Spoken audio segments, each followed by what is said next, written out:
क्या आपको लगता है किसी के मरने के बाद उसकी आत्मा लोगों के बीच रहती है? ये कहानी अजय की है, जो हर रोज अपने दरवाजे पे लगे कैमरे में कैद हुई वीडियो को चेक करता है। आज भी अजय हर रोज की तरह खाना खाने के बाद बिस्तर पे जाने से पहले वीडियोस को चेक कर रहा होता है।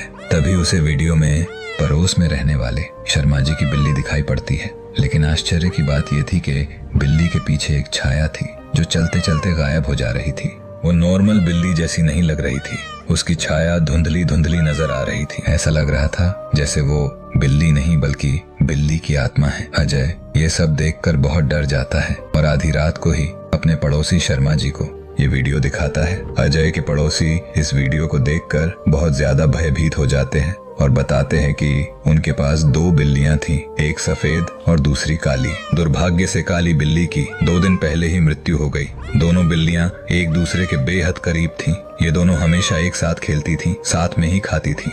लेकिन काली बिल्ली के मरने के बाद सफेद बिल्ली एकदम से शांत हो गई। वो अब खेलती भी नहीं है और बहुत उदास रहती थी, मगर कल से वो बहुत खुश नजर आ रही है। पूरी रात बाहर रहती है, सुबह घर आती है। कहीं ये आत्मा उसी काली बिल्ली की तो नहीं? अब उन्हें समझ आया कि ये छाया उसी काली बिल्ली की आत्मा है। अजय ने इस वीडियो को ऑनलाइन पोस्ट कर दिया। ये वीडियो जल्दी से वायरल चली गई, यहाँ तक कि न्यूज में भी रहस्यमयी भूत बिल्ली के बारे में खबर छपने लगी। ये न केवल चर्चा का विषय बन गया, बल्कि इस वीडियो को लेकर लोग अपनी अपनी राय देने लगे। किसी ने कहा ये सिर्फ एक छाया है, तो वही कुछ लोग सोचते हैं कि ये एक वास्तविक भूत है। पड़ोसी परिवार बहुत ज्यादा डरा हुआ था, इसलिए वो बिल्ली के आत्मा की शांति के लिए प्रार्थना करने उसी बगीचा में जाते हैं जहाँ उन लोगों ने उस काली बिल्ली को दफनाया हुआ था। जब वो उस जगह पे पहुँचते हैं जहाँ बिल्ली को दफनाया था, तो उन्हें ऐसा लगता है जैसे किसी ने बिल्ली के कब्र को खोदा है। वो दोनों उस जगह को फिर से खोदने लगते हैं। जब उन्होंने मिट्टी को खोदा और देखा तो पता चला कि काली बिल्ली का शव वहाँ से गायब था। ये देखकर राहुल और प्रिया बहुत ज्यादा डर गए। तभी प्रिया ने देखा कि उसकी बेटी पेड़ के पीछे से छुपकर सब देख रही थी। प्रिया जैसे ही अपनी बेटी काव्या के तरफ मुड़ी, वैसे ही काव्या अपने घर के तरफ भागने लगी और जल्दी से अपने कमरे के दरवाजे को बंद कर लिया। राहुल और प्रिया भागते हुए अपनी बेटी के कमरे के पास पहुंचे। उन लोगों ने काव्या को बहुत समझाया, मगर वो दरवाजा खोलने के लिए राजी नहीं हुई। अंदर वो बस रोए जा रही थी। प्रिया उस दरवाजे का दूसरा चाबी लाती है और दरवाजा खोलकर कमरे के अंदर जाती है।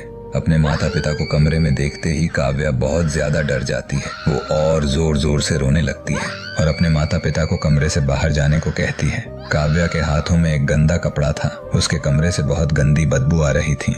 बहुत कोशिश करने के बाद प्रिया अपनी बेटी को गले लगा लेती है और उसे शांत करने की कोशिश करती है। तभी रमेश उसके हाथों से वो गंदा कपड़ा ले लेता है। जब रमेश ने उस कपड़े को खोला तो वे ये देखकर हैरान रह गए। उस कपड़े में काली बिल्ली का शव था। पता चला कि काव्या अपनी प्यारी बिल्ली के मौत से इतनी दुखी थी कि उसने चुपचाप से उस काली बिल्ली के कब्र को खुद डाला और उसके शव को कपड़े में बांधकर अपने कमरे में छिपा दिया। अपनी बेटी की ऐसी हालत देखकर वो बहुत ज्यादा दुखी हुए। उस बिल्ली के शरीर को फिर से बगीचे के दूसरे कोने में दफना दिया। आज भी वो वीडियो इंटरनेट पे घूम रही है। लोग उसे देखकर अपनी अपनी राय देते रहते हैं, लेकिन मेरा मानना है कि जिस दुनिया में हम रहते हैं उसमें कई अजीब चीजें होंगी जिसे हम कभी समझ नहीं सकते।